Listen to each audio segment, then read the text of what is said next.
जेके study centre रे आपण मानकु स्वागत। आमे पूर्व वीडियो मानक रे भाषार संज्ञा और स्वरूप विषय आलोचना कर सारी।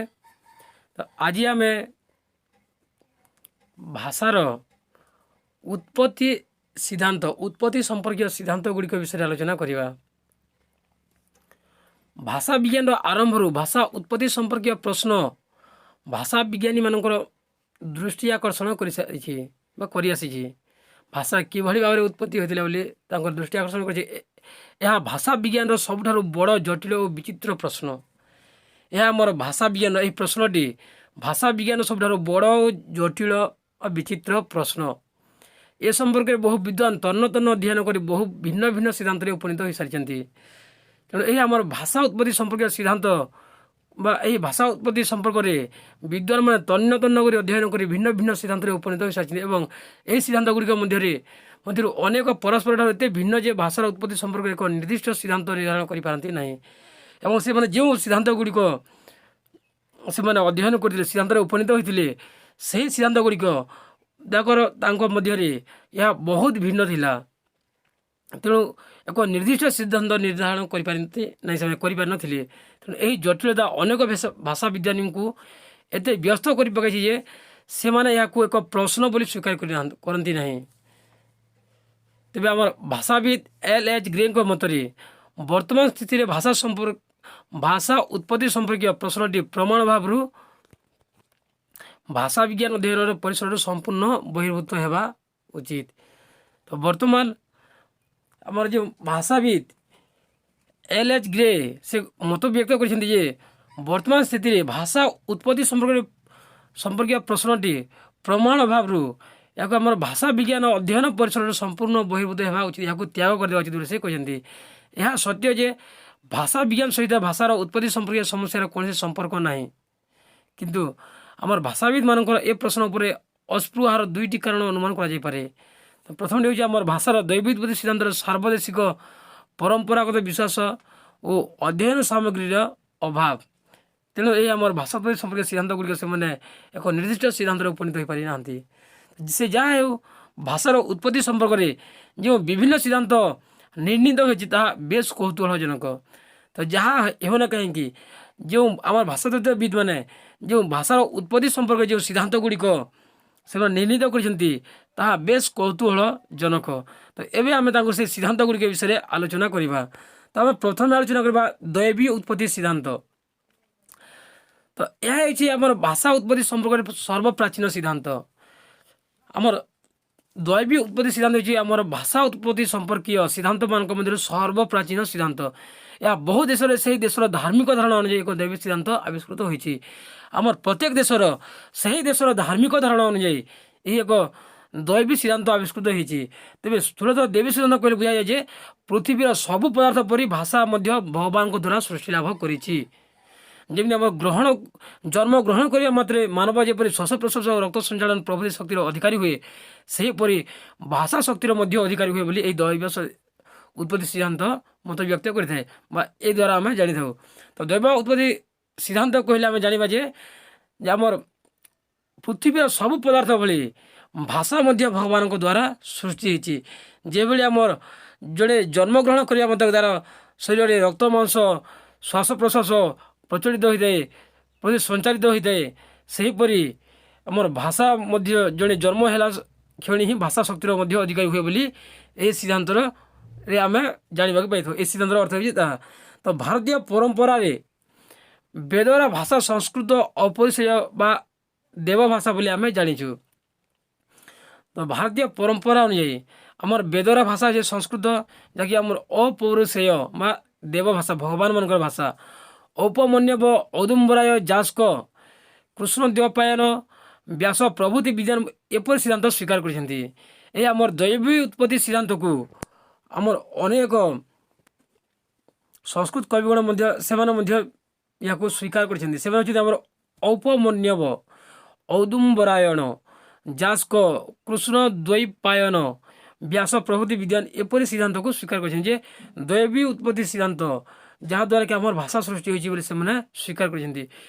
ऋग्वेद कहुए ଦେବୀଂ ବାଚ ମନ ବାଚ ମଜନୟନ୍ତ ଦେବାସ୍ତାଂ ବିଶ୍ୱରୂପାହା ପଶବୁ ବଦନ୍ତି। ଅର୍ଥାତ୍ ବାଗ୍ଦେବୀଙ୍କୁ ବା ଭାଷାକୁ ଦେବତାମାନେ ସୃଷ୍ଟି କଲେ ଓ ବିଶ୍ୱର ସମସ୍ତ ପ୍ରାଣୀ ଏହାକୁ କହୁଛନ୍ତି।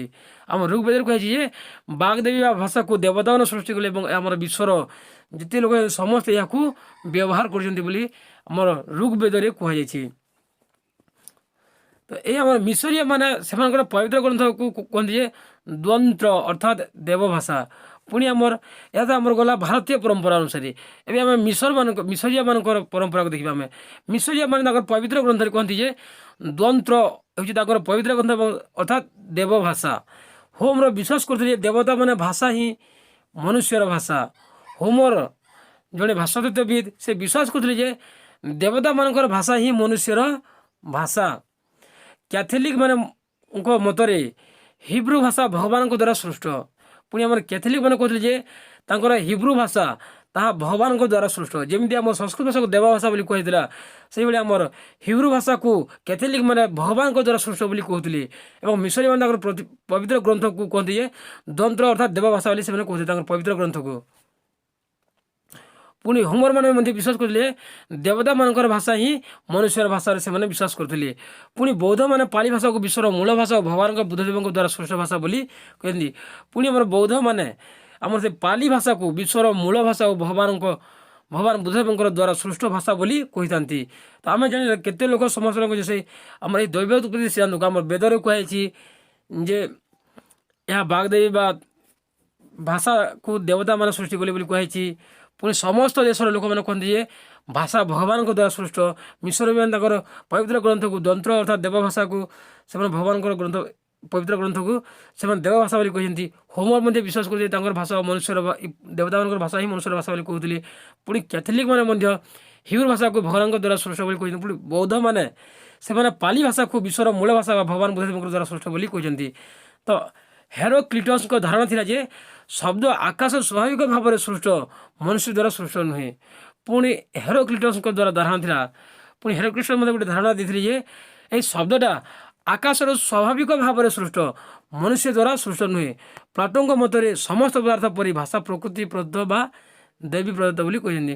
ପୁଣି ପ୍ଲାଟୋ ସେ ମତ ଦେଇଥିଲେ ଯେ ଭାଷା ସମସ୍ତ ପଦାର୍ଥ ପରି ପ୍ରକୃତି ପ୍ରଦତ୍ତ ଦୈବୀ ପ୍ରଦତ୍ତ ବା ପ୍ରକୃତି ପ୍ରଦତ୍ତ ବା ପ୍ରକୃତି ସୃଷ୍ଟି ଏବଂ ଦୈବୀ ଦ୍ୱାରା ପ୍ରଦତ୍ତ। ଜେ.ଜି. ହଳର ତାଙ୍କର ପୁରସ୍କୃତ ନିବନ୍ଧ ଅରିଜିନ୍ ଅଫ୍ ଲାଙ୍ଗୁଏଜରେ ଏହି ସିଦ୍ଧାନ୍ତକୁ ସେ ଆକ୍ଷେପ କରି କହିଛନ୍ତି।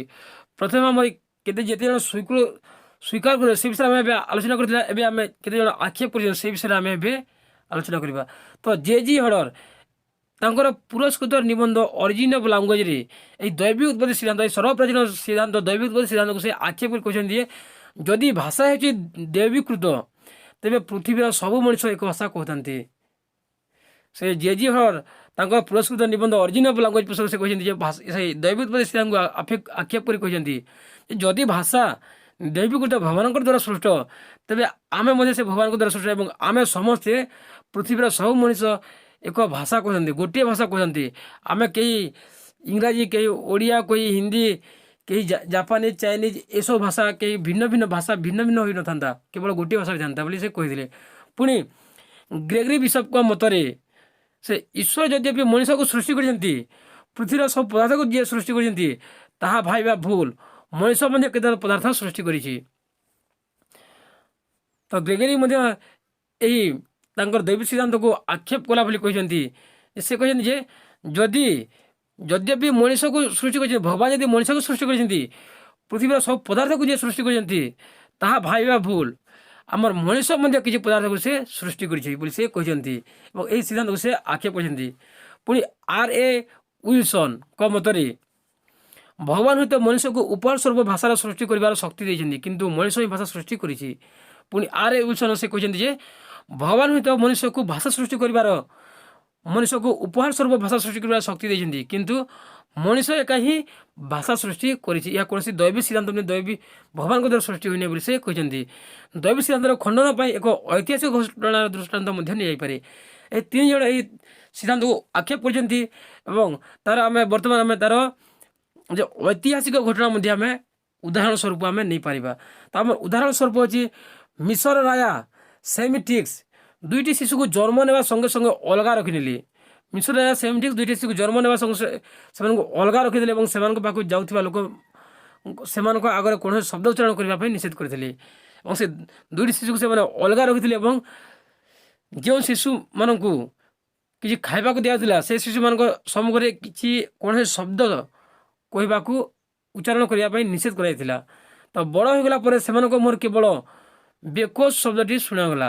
ଯେତେବେଳେ ସେଇ ଦୁଇଟା ଶିଶୁ ବଡ଼ ହୋଇଗଲେ ସେତେବେଳେ ସେମାନଙ୍କ ପାଟିରୁ କେବଳ ବେକୋସ୍ ଶବ୍ଦଟି ଶୁଣାଗଲା। କାରଣ ହେଉଛି ଯେ ରୁଟି ଦେଉଥିବା ଭୃତ୍ୟ ଅଜ୍ଞାତ ସାରରେ ସେମାନଙ୍କ ଆଗରେ ଏଇ ଗୋଟିଏ ଶବ୍ଦ ଉଚ୍ଚାରଣ କରି ପକାଇଥିଲା। କାରଣ ସେହି ସମୟରେ ସେ ଯେଉଁ ଭୃତ୍ୟ ଯିଏ ତାମାନେ ରୁଟି ଖାଇବାକୁ ନେଇ ଯାଉଥିଲା ସେହି ଲୋକଟି ସେ ଶିଶୁମାନଙ୍କ ସମ୍ମୁଖରେ କେବଳ ବେକୋସ୍ ଶବ୍ଦଟି ଉଚ୍ଚାରଣ କରିଥିଲା। କାରଣ ସେ ବେକୋସ୍ର ଅର୍ଥ ହେଉଛି ରୁଟି। ସେ ରୁଟି ଶବ୍ଦଟି ଅଜ୍ଞାତ ଅବସରରେ ସେ ଉଚ୍ଚାରିତ କରିଥିଲା। ତେଣୁ ସେମାନେ ବେକୋସ୍ ଶବ୍ଦଟି କେବଳ ଜାଣିଥିଲେ। ତେଣୁ ଏହାଦ୍ୱାରା ଆମେ ଜାଣିପାରୁଛୁ ଯେ ଏହି ଭାଷାଟା ଦୈବୀ ଉତ୍ପତ୍ତି ସିଦ୍ଧାନ୍ତ ନୁହେଁ କିମ୍ବା ଭଗବାନଙ୍କ ଦ୍ୱାରା ସୃଷ୍ଟ ସିଦ୍ଧାନ୍ତ ନୁହେଁ। ଏହା ହେଉଛି ଆମର ମନୁଷ୍ୟ ଦ୍ୱାରା ଆମେ ଏହାକୁ ଆହରଣ କରିଥାଉ ପରିଜନ ଲୋକ ଆତ୍ମୀୟ ସ୍ୱଜନଙ୍କ ଠାରୁ। ତେଣୁ ଏ ସିଦ୍ଧାନ୍ତଟାକୁ ସେ ଭୁଲ ପ୍ରମାଣିତ କରିଥିଲେ। ପୁଣି ଭୃତ୍ୟଟି ପ୍ରିୟଜନ ଭାଷାଭାଷୀ ଓ ଏହି ଭାଷାର ବେକୋସ୍ର ଅର୍ଥ ହେଉଛି ରୁଟି। ଫ୍ରେଡରିକ୍ ଦ୍ୱିତୀୟ, ସ୍କଟଲାଣ୍ଡର ଜେମ୍ସ ଚତୁର୍ଥ, ଆକବର ବାଦଶାହ ଏହିପରି କେତେକ ପଦ୍ଧତି ପରୀକ୍ଷା କରିଥିଲେ ଓ ଆକବରଙ୍କର ପ୍ରୟୋଗ ଫଳ ଏହା ହେଲା ଯେ ଶିଶୁଗୁଡ଼ିକ ମୂକ ହୋଇ ବାହାରିଲେ। ଏଥିରୁ ପ୍ରମାଣିତ ହେଉଛି ଯେ ଶିଶୁ ମା ପେଟରୁ ଭାଷା ଶିଖି ଆସିନଥାଏ ବା ଭାଷା ଦୈବୀ ସୃଷ୍ଟ ନୁହେଁ। ତେଣୁ ଆମର ଅନେକ ଲୋକ ଏ ସିଦ୍ଧାନ୍ତକୁ ପରୀକ୍ଷା କରିଥିଲେ ଏବଂ ଶେଷରେ ସେମାନେ ଉପନୀତ ହେଇଥିଲେ ଯେ ଶିଶୁ ଏହା ଆମର ଶିଶୁ କୌଣସି ମା ପେଟରୁ ଭାଷା ଶିଖି ଆସିନଥାଏ ବା ଭାଷା ଦୈବୀ ବା ଦେବୀମାନଙ୍କ ଦ୍ୱାରା କିମ୍ବା ଭଗବାନଙ୍କ ଦ୍ୱାରା ସୃଷ୍ଟ ନୁହେଁ। ଏହା ଆମର ଆକବର ଗୋଟେ ପରୀକ୍ଷା କରିଥିଲେ ଏବଂ ତାଙ୍କର ପରୀକ୍ଷାରୁ ଶିଶୁଟା ମୂକ ହୋଇ ବାହାରିଥିଲା। ସେ କୌଣସି ପ୍ରକାର କଥାବାର୍ତ୍ତା କହିପାରୁନଥିଲା। ସେହିପରି ଭାବରେ ସେ ଶିଶୁଟା ବାହାରିଥିଲା। ତ ଆମର ଭାଷା ଉତ୍ପତ୍ତି ସମ୍ପର୍କୀୟ ଦ୍ୱିତୀୟ ସିଦ୍ଧାନ୍ତ ହେଉଛି ଧାତୁ ସିଦ୍ଧାନ୍ତ ବା ଅନୁରଣନ ସିଦ୍ଧାନ୍ତ। ଆମେ ଏହି ଧାତୁ ସିଦ୍ଧାନ୍ତ ବା ଅନୁରଣନ ସିଦ୍ଧାନ୍ତର ସମ୍ପର୍କରେ ପ୍ଲାଟୋ କିଛି ସୂଚନା ଦେଲେ, କିନ୍ତୁ ଜର୍ମାନ ପ୍ରଫେସର ହେସ୍ ଏହାର ସ୍ପଷ୍ଟ ରୂପ ପ୍ରଦାନ କରିଥିଲେ। ତ ଆମର ଦେଖିବା ଯେ ପ୍ରଥମେ ଆମର ପ୍ଲାଟୋ ଏହି ସମ୍ପର୍କରେ କେତେକ ସୂଚନା ଦେଇଥିଲେ, କିନ୍ତୁ ଜର୍ମାନ ପ୍ରଫେସର ହେସ୍ ଏହାର ସ୍ପଷ୍ଟ ରୂପ ପ୍ରଦାନ କରିଥିଲେ ଏବଂ ମାର୍କସ୍ ମୁଲର ପ୍ରଥମେ ଧାତୁ ସିଦ୍ଧାନ୍ତର ସମର୍ଥନ କରିଥିଲେ କିନ୍ତୁ ପରେ ନିରର୍ଥକ କହି ତ୍ୟାଗ କରିଥିଲେ। ଯେଉଁ ପ୍ଲାଟୋଙ୍କ ଦ୍ୱାରା ଯେଉଁ ଧାତୁ ସିଦ୍ଧାନ୍ତ ବା ଅନୁରଣନ ସିଦ୍ଧାନ୍ତର ସୂଚନା ମିଳିଥିଲା ତାକୁ ଜର୍ମାନ ପ୍ରଫେସର ପ୍ରଥମେ ସ୍ପଷ୍ଟ ରୂପ ପ୍ରଦାନ କରିଥିଲେ ଏବଂ ତାଙ୍କର ପରେ ମାର୍କସ୍ ମୁଲର ମଧ୍ୟ ଏହି ସିଦ୍ଧାନ୍ତକୁ ସମର୍ଥନ କରିଥିଲେ କିନ୍ତୁ ପରେ ଏହାକୁ ସେ ନିରର୍ଥକ କହି ତ୍ୟାଗ କରିଥିଲେ।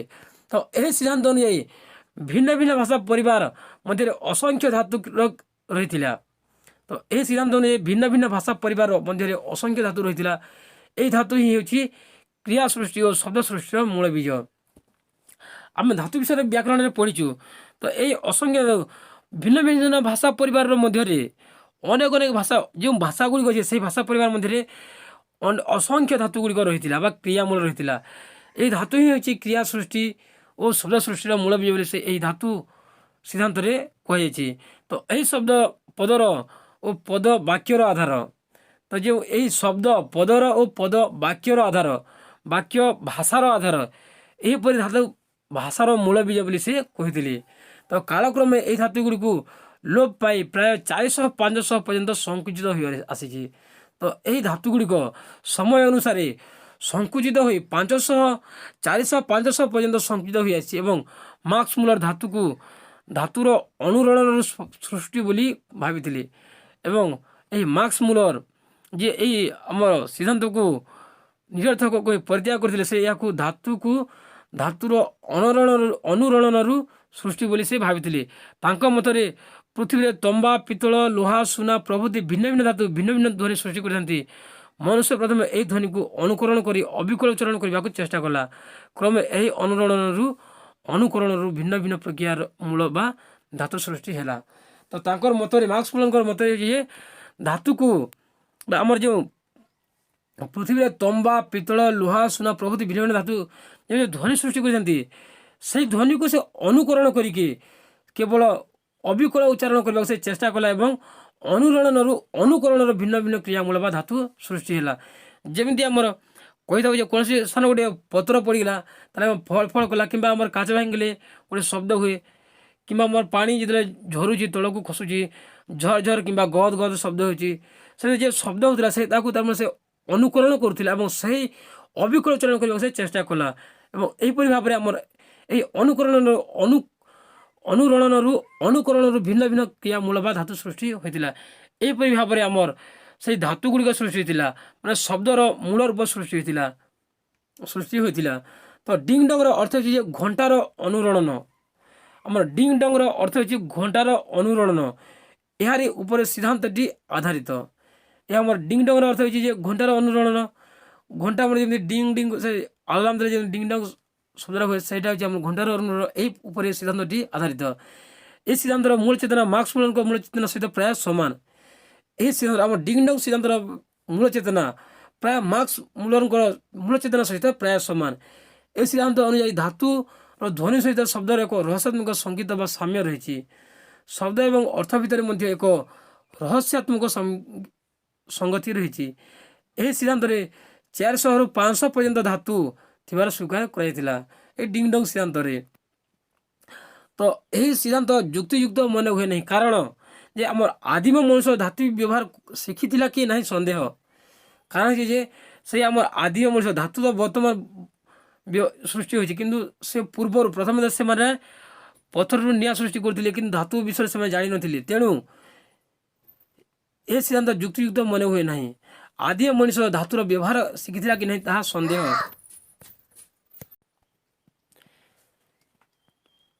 ଯଦ୍ୟପି କାଳକ୍ରମେ ଧାତୁର ବ୍ୟବହାର ଶିଖିଥିଲା, ତଥାପି ଧାତୁର ସଂଖ୍ୟା ଥିଲା ସୀମିତ। ବହୁତ କମ୍ ଧାତୁର ବ୍ୟବହାର ସେ ଜାଣିଥିଲା। ତ ଏହି ସୀମିତ ସଂଖ୍ୟକ ଧାତୁରୁ ବିପୁଳ ସଂଖ୍ୟକ ଧାତୁ ବା କ୍ରିୟାମୂଳର ସମ୍ଭାବନା ଅବାନ୍ତର ମନେ ହୁଏ। ଆମର ଯେଉଁ କେତୋଟି ଧାତୁ ବିଷୟରେ ଜାଣିଥିଲା, ସେହି କେତୋଟି ଧାତୁରୁ ଅସଂଖ୍ୟ ଧାତୁମୂଳ ବା ଧାତୁଜ ଶବ୍ଦ ବା କ୍ରିୟାମୂଳର ସମ୍ଭାବନା ଅବାନ୍ତର ମନେ, ଏହା ଅସମ୍ଭବ ବୋଲି ମନେ ହେଉଛି। ତେଣୁ ଏପରି ଅନେକ ଭାଷା ରହିଛି ଯେଉଁଥିରେ ଧାତୁର ପ୍ରାଧାନ୍ୟ ନାହିଁ। ପୁଣି ଆମର ଅନେକ ଭାଷା ରହିଛି ଯେଉଁଥିରେ ଆମର ଧାତୁର ପ୍ରାଧାନ୍ୟ ନାହିଁ।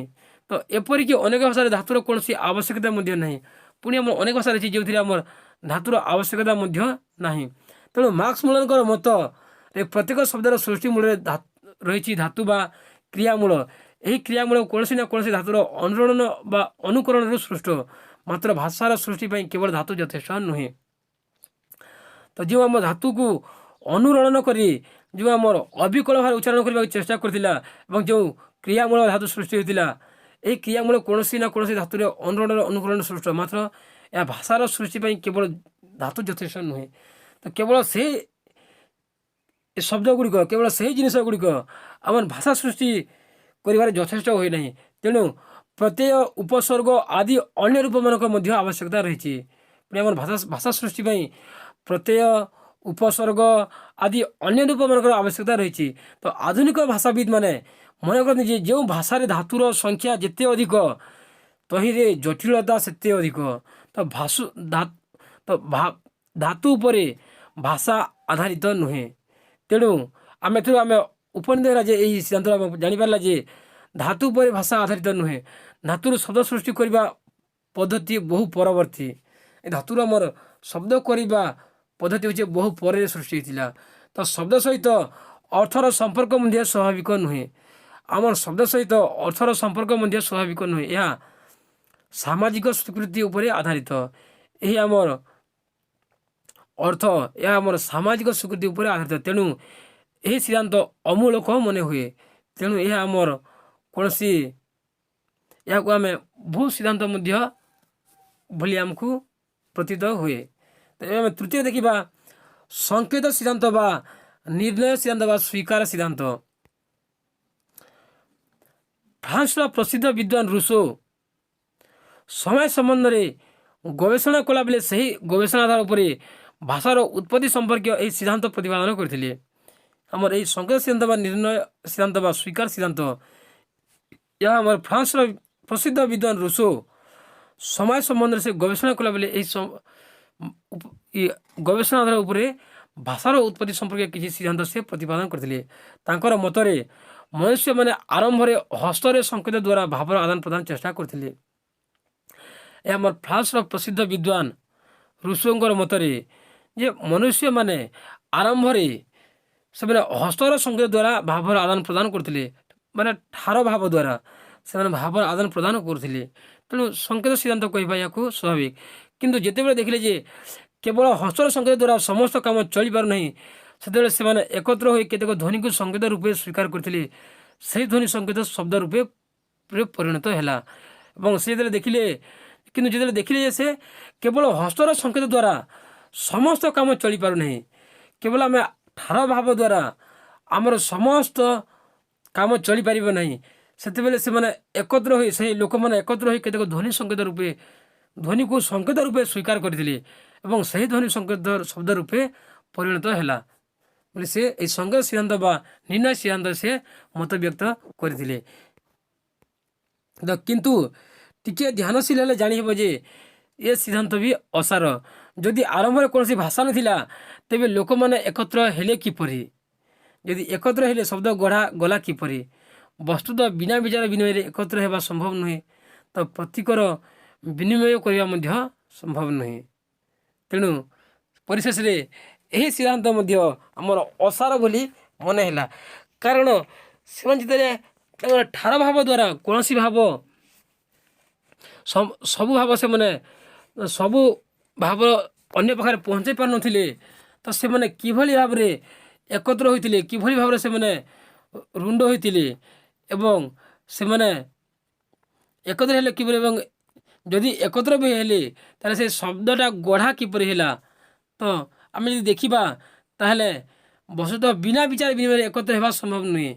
ତ ଯଦି କେହି ବିଚାର ବିନିମୟ ଆମର ମନର ଭାବନା ଅନ୍ୟ ଜଣଙ୍କ ପାଖରେ ବିନିମୟ କରିବା, ତାକୁ ଆମେ ଆମର ମନର ଭାବନା ତା ଉପରେ ପ୍ରକାଶ କରିବା ଏବଂ ସେ ମଧ୍ୟ ତାହାକୁ ଗ୍ରହଣ କରିପାରିବ, ତାପରେ ସେ ଏଇ ସ୍ୱୀକାର କରିବା, ଯାହାଦ୍ୱାରା କି ଆମର ବିଚାର ବିନିମୟ ହୋଇପାରିବ।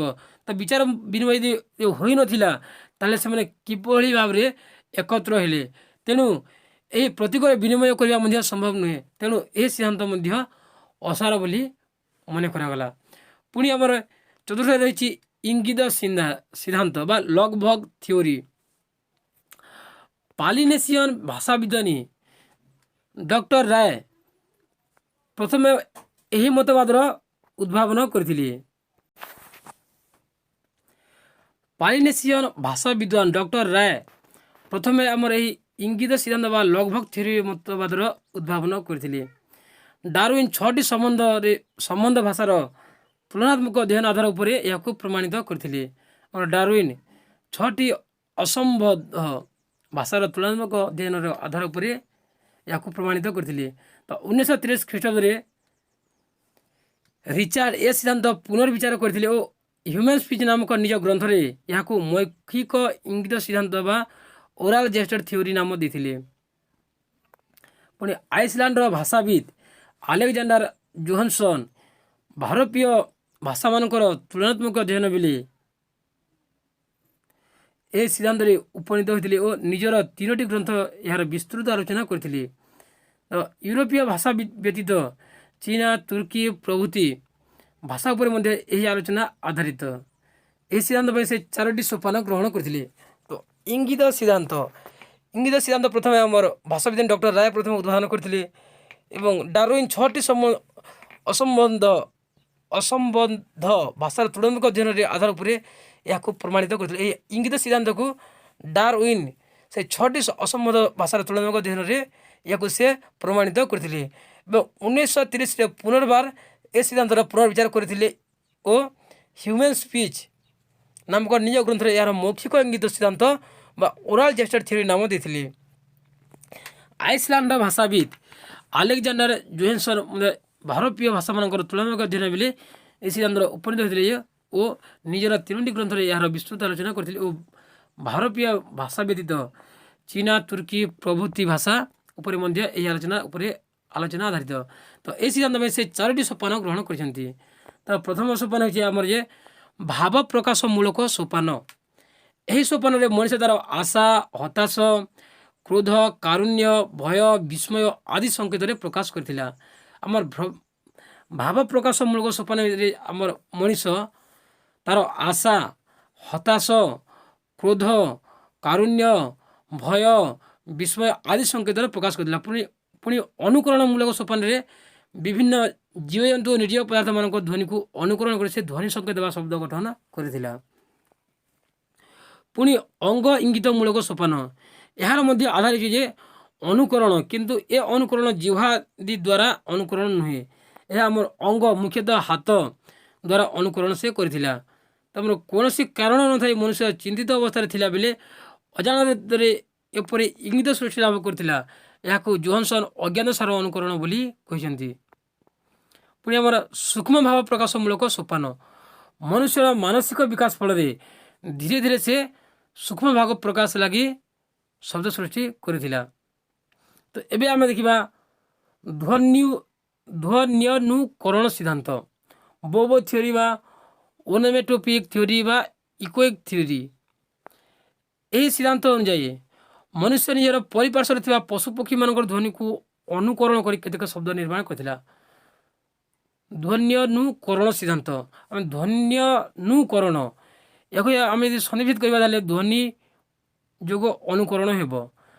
ତ ଏହି ଶବ୍ଦରୁ ଆମେ ଏହି ସିଦ୍ଧାନ୍ତ ବିଷୟରେ ଆମେ କିଛିଟା ଜାଣିପାରୁଥିବା। ତ ଧ୍ୱନିକୁ ଅନୁକରଣ କରାଯାଇଥିବା ତାମାନେ, ତ ଏହି ସିଦ୍ଧାନ୍ତ ଅନୁଯାୟୀ ମନୁଷ୍ୟ ନିଜର ପରିପାର୍ଶ୍ୱରେ ଥିବା ପଶୁପକ୍ଷୀମାନଙ୍କର ଧ୍ୱନିକୁ ଅନୁକରଣ କରି କେତେକ ଶବ୍ଦ ନିର୍ମାଣ କରିଥିଲା। ଏହି ଶବ୍ଦ ଭାଷା ସୃଷ୍ଟିର କାରଣ ହେଲା।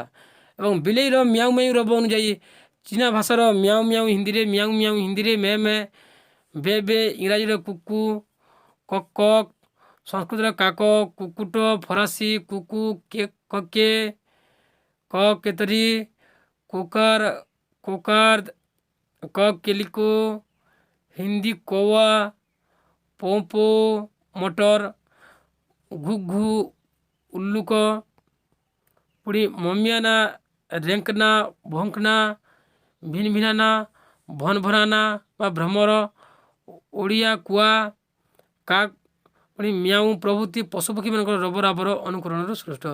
ଏଇ ଯେଉଁ ଆମର କେତେ ଗୁଡ଼ିଏ ଶବ୍ଦ ଆମେ ଏବେ ପଢ଼ିଲା, ଏସବୁ ଶବ୍ଦ ଗୁଡ଼ିକ ଏହା ଆମର ପଶୁପକ୍ଷୀମାନଙ୍କର ରବରାବର ଅନୁକରଣରୁ ସୃଷ୍ଟ।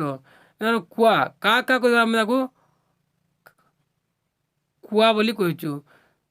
ପୁଣି ଆମର ଭ୍ରମର ମାନେ ଗୋଟିଏ ଶବ୍ଦ ଧ୍ୱନି ସୃଷ୍ଟି କରିଥାନ୍ତି। ଭିନଭିନା ଗୋଟିଏ ଶବ୍ଦ ଭନ ଭନାବରା ସେମାନେ ସୃଷ୍ଟି କରିଥାନ୍ତି। ତ ତାଙ୍କୁ ଏଇ ଆମର ଭିନ୍ନ ଭିନାନା ବା ଭନ ଭନାନା ବୋଲି କୁହାଯାଇଛି। ପୁଣି ଭଙ୍କନା, ଭୋ ଭୋ କରି କୁକୁରମାନେ ଭୋକିଥାନ୍ତି, ତାକୁ ହିନ୍ଦୀରେ ଭଙ୍କନା କୁହାଯାଇଛି।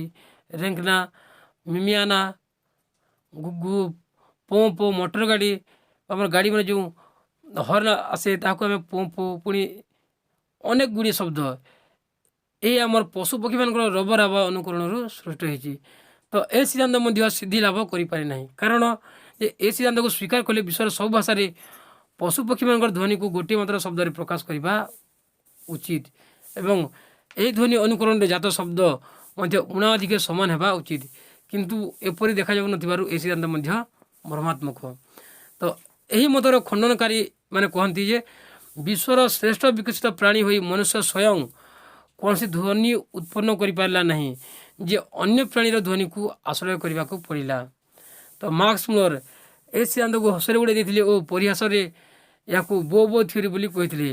ଏବଂ ଇଂରାଜୀରେ କୁକୁରର ଭୁକାକୁ ବୋ ବୋ କୁହାଯାଏ ଓ ଇଂରେଜ ଛୁଆମାନେ କୁକୁରକୁ ମଧ୍ୟ ବୋ ବୋ କହିଥାନ୍ତି।